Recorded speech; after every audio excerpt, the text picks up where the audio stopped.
ठीक है, अगले क्वेश्चन को देखते हैं। अगला क्वेश्चन हमसे कह रहा है the motion of the centre of mass of a system of two particle is unaffected by their internal forces. ठीक है भाई, जब हम सेंटर ऑफ मास को पढ़ते हैं तो acceleration of the centre of mass होता है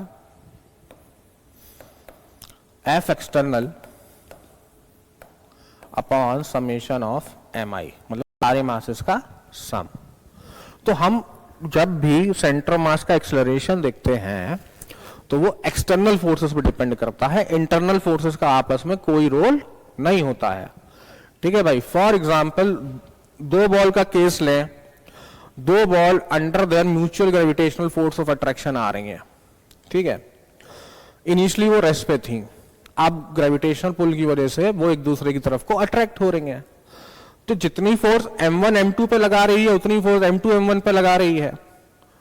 ठीक ना भाई, तो जितनी फोर्स इस पे इस वाले की वजह से उतनी फोर्स इस पे इस वाले की वजह से, और सेम मैग्नीट्यूड की। तो दोनों पे कंबाइंड फोर्स देखो तो कंबाइंड फोर्स दोनों पे जीरो है। तो इसलिए जब तुम इन दोनों को एज अ सिस्टम ट्रीट करते हो तो net force on these two as a system is equal to zero because the forces were same in magnitude and opposite in direction. तो ऐसे ही तुम 3 4 5 मासेस किसी भी इरेगुलर डायरेक्शन में ले लो तो उनका नेट ग्रेविटेशनल फोर्स, क्योंकि हम कंबाइंड एज अ सिस्टम ले रहे हैं तो ग्रेविटेशनल फोर्स को रेफरेंस मान के चल रहे हैं।